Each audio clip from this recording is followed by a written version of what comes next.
warahmatullahi wabarakatuh. Bismillahirrahmanirrahim. Alhamdulillahirabbil alamin wassalatu wassalamu ala asyrafil anbiya'i wal mursalin sayyidina Muhammadin wa ala alihi washabbihi ajmain.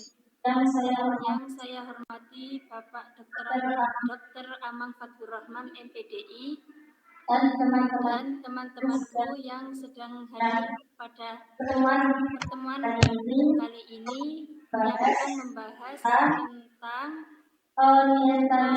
dalam sorotan studi kritis bias kolonial, eurosentrisme, dan skeptisisme, Gronje, Goldizer, dan Schatz dalam memenuhi mata kuliah pengantar studi Islam.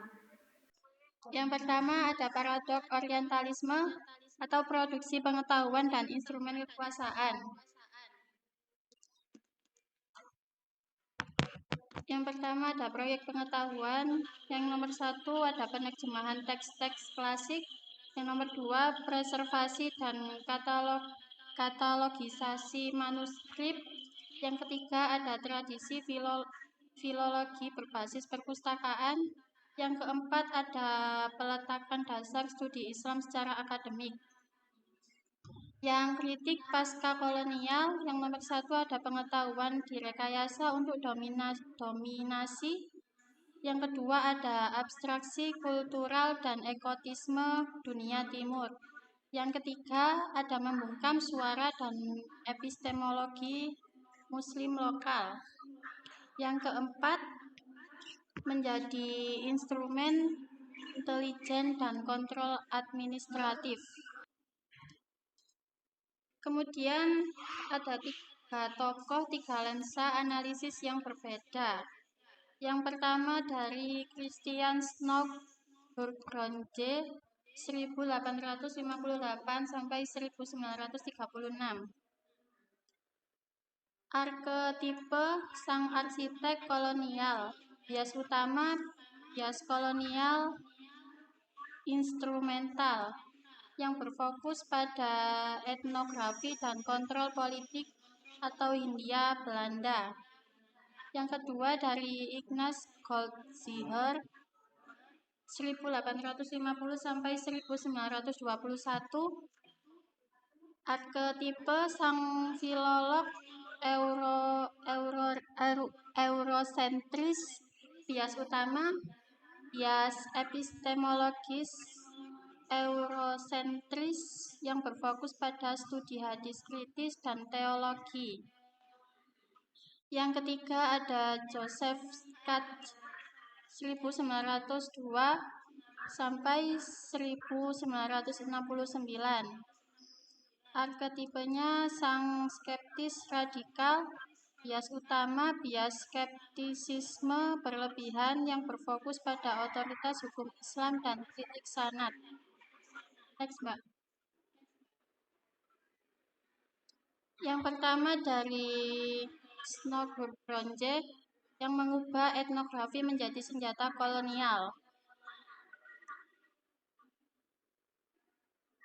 Aksi kuncinya di infiltrasi Mekah. Metode menyamar sebagai muslim untuk mempelajari ibadah haji dan melacak jaringan perlawanan antikolonial transnasional.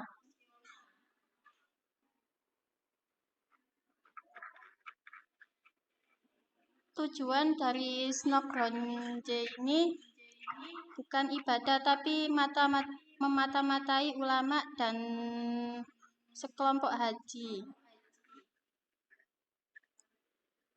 Pengetahuannya tidak pernah netral, atau pernyataan, data, dan kesimpulan sepenuhnya dibingkai oleh logika kontrol kolonial Belanda. Kemudian ada dekonstruksi kebijakan Gronje di Hindia Belanda. Karena hukum yang mempunyai konsep hukum Islam hanya diakui jika telah sepenuhnya diserap oleh hukum adat. Tujuan kolonialnya mengerdilkan jurisdiksi Islam dan mengangkat adat untuk memecah belah persatuan umat Muslim. Kritik akademiknya, Profesor Hazairin menyebutnya sebagai teori iblis yang secara sistematis mengisolasi hukum Islam.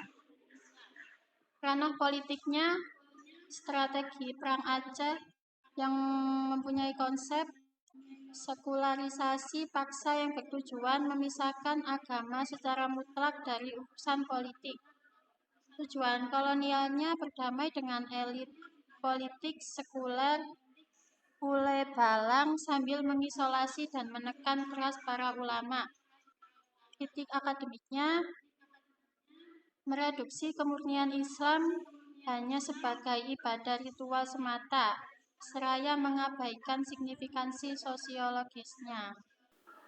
Baik, yang selanjutnya yaitu Nas Golgizer, pendiri Iblis dan Kilas Epistemologi. Profilnya atau identitasnya yaitu sarjana perpustakaan, tulis Muhammad Ignatius pada tahun 1890 sampai 1892, mempunyai paradoks yang sangat umat Islam, namun membaca namanya sebagai seorang outsider. Epistemologi projection yang memiliki motivasi penelitian dengan agenda reformasi politik 19. Tesis utamanya yaitu mengkritik dari Nabi, melakukan produk teologis masa setelahnya. Proyeksinya mengadopsi utuh kerangka kritik Alkitab Protestan atau mencari asal-usul dan pengaruh asing dan memaksanya ke dalam korpus hadis Islam.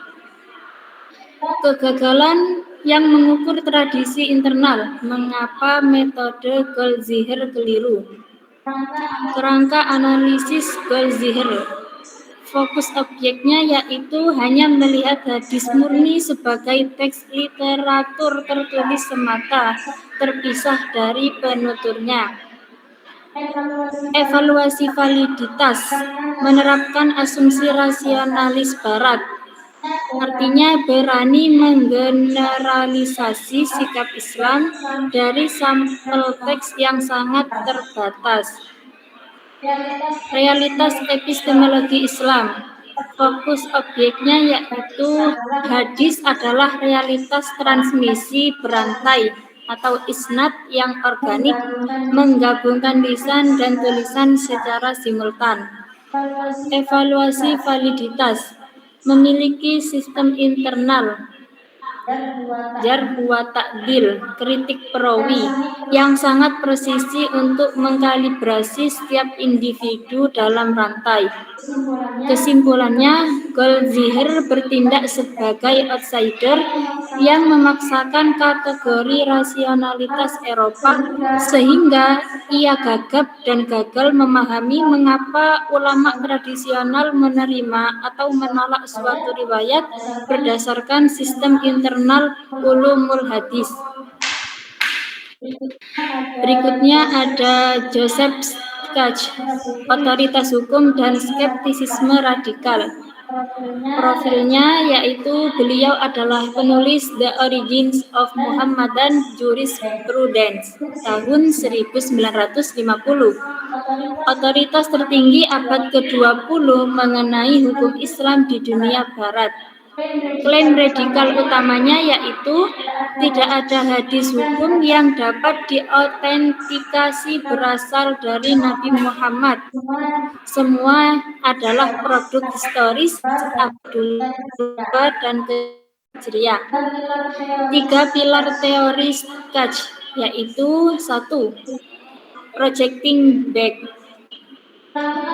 Ulama di abad kemudian menciptakan sanad palsu yang ditarik mundur hingga ke Nabi semata-mata untuk mencari legitimasi otoritas. Yang kedua, argumentum silentio, berprinsip bahwa ketiadaan bukti adalah bukti ketiadaan. Jika hadis tidak tercatat di dokumen awal, berarti hadis itu belum eksis. Yang ketiga, ada common link, perawi tertua yang menjadi titik temu semua jalur transmisi diyakini justru sebagai pemalsu asli dari hadis tersebut. Anatomi skeptisisme, runtuhnya teori Joseph Sketch. Konstruksi artificial state, yaitu pemalsu.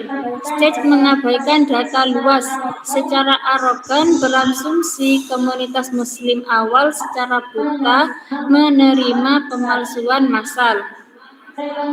Rekonstruksi akademik modern atau bantahan, yaitu ada beberapa tokoh. Yang pertama, Motzki. Analisis manuskrip komprehensif membuktikan hadis yang dituduh palsu memiliki akar historis yang sangat kokoh. Yang kedua, Scott C. Lucas pada tahun 2008. Studi Musannaf membuktikan tradisi awal memang merujuk pada sahabat atau tabi'in tanpa harus memalsukan nama Nabi.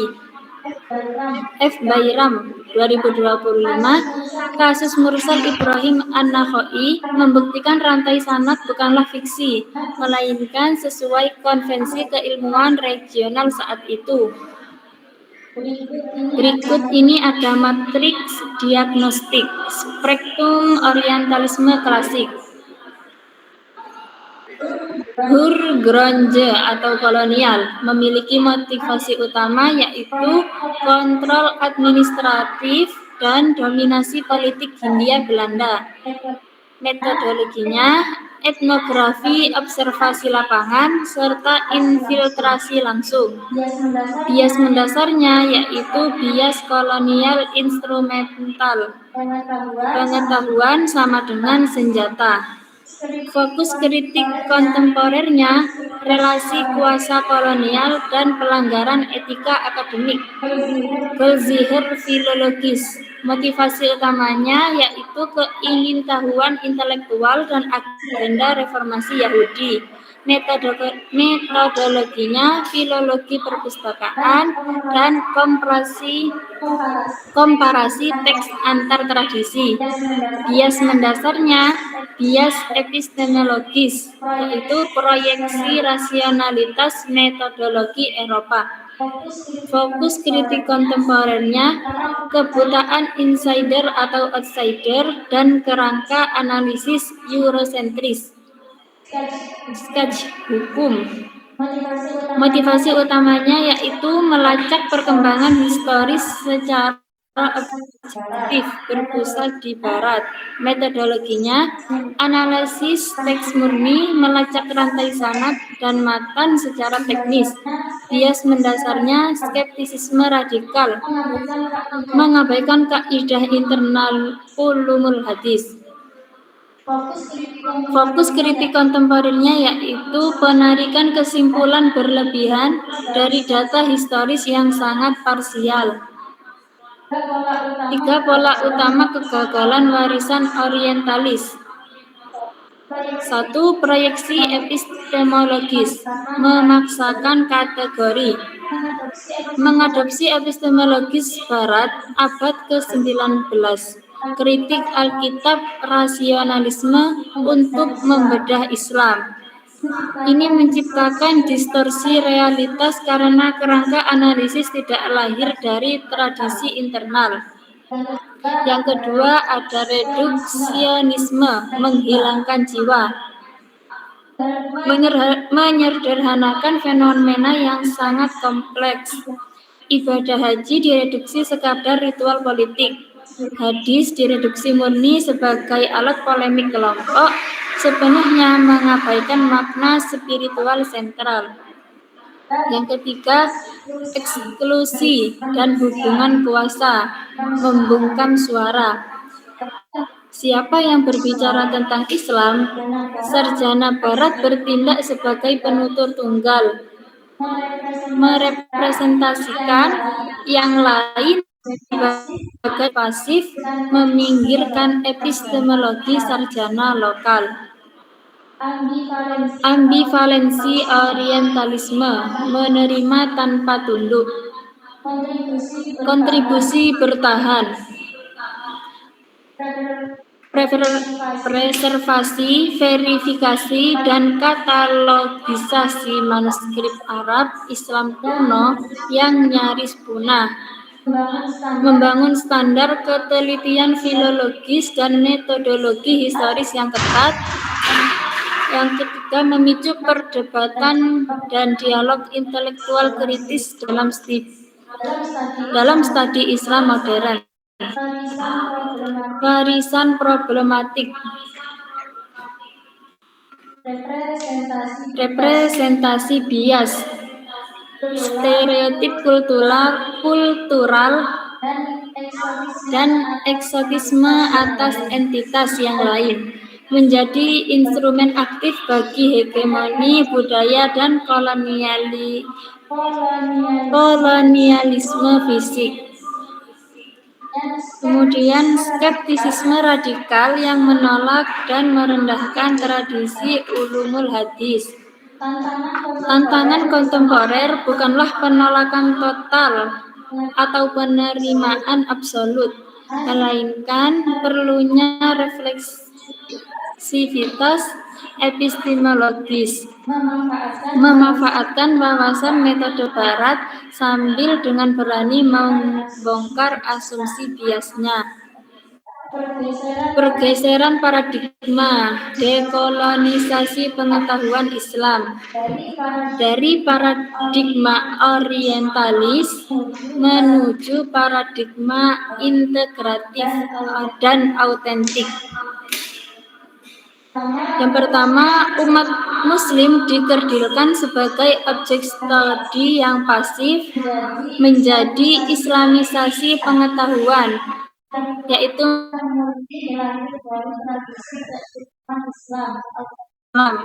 yang ketiga, menuju integrasi epistemik, yaitu menyatukan penalaran lokal, irfani dan bayani agar bersanding setara dengan metode rasionalis Barat Burhani.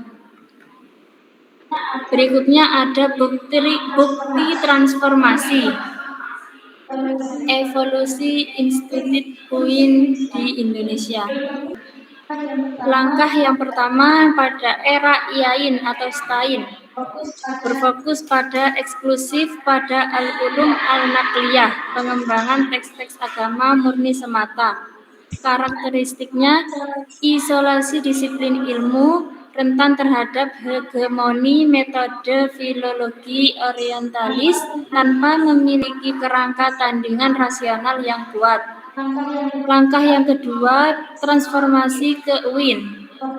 Fokusnya menggabungkan keilmuan teks al-ulum al-naqliyah secara sinergis dengan al-ulum al-naqliyah, logika, sains modern, dan interpretasi sosial. Karakteristik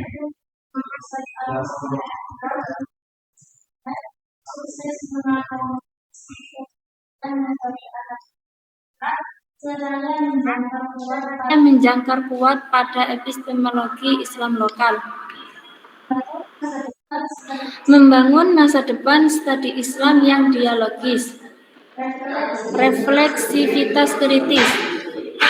Sarjana kontemporer wajib menyadari posisionalitas historis dan relasi kuasa dalam setiap karya akademik.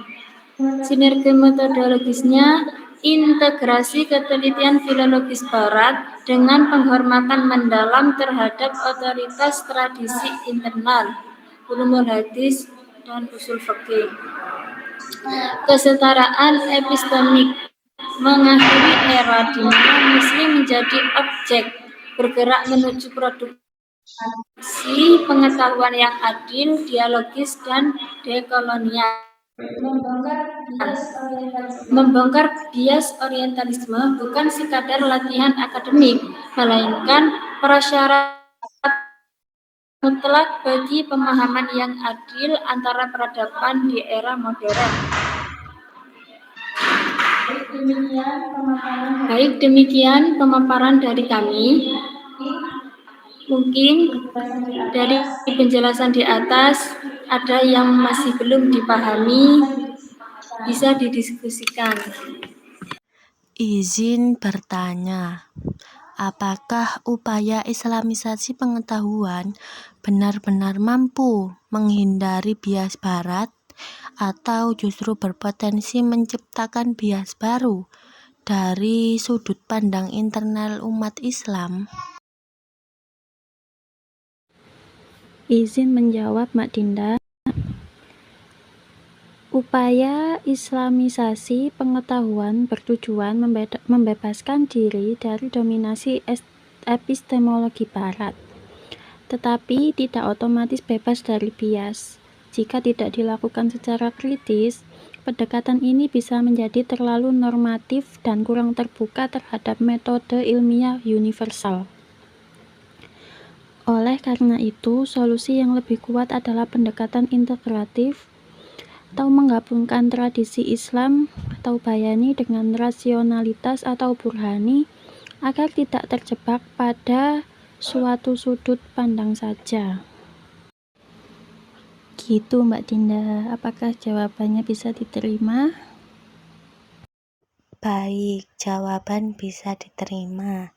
Terima kasih.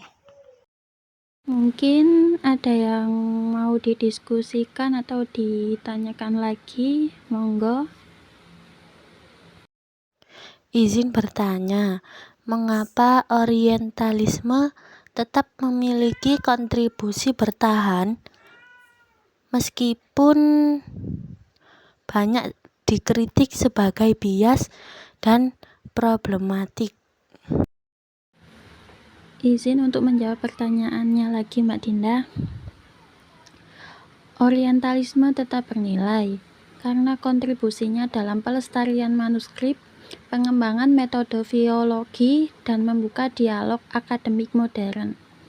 Namun, nilai ini tidak berarti harus diterima sepenuhnya. Sikap yang tepat adalah selektif, yaitu mengambil manfaat metodologinya, tetapi tetap mengkritisi bias representasi dan relasi kuasa yang menyertainya. Gitu, Mbak.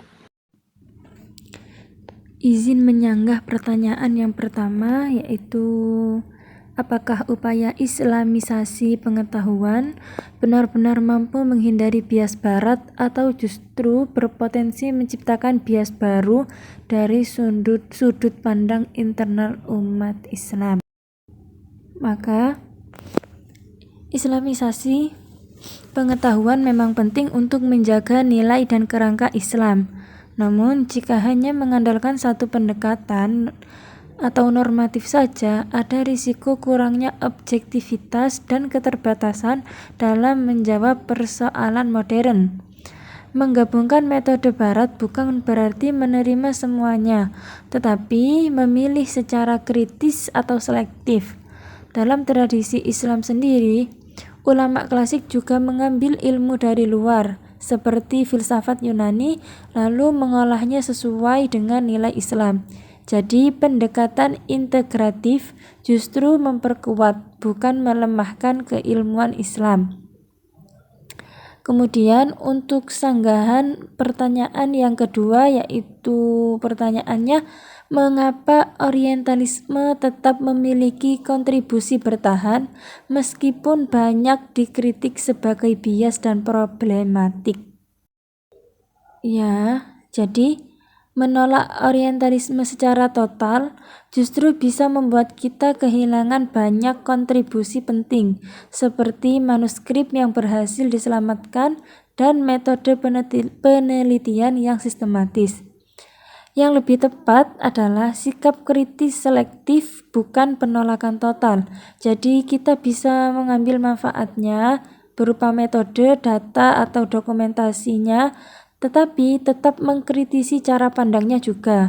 Dengan begitu, kita tidak bergantung, tetapi kita juga kita juga tidak menutup diri dari perkembangan ilmu tersebut.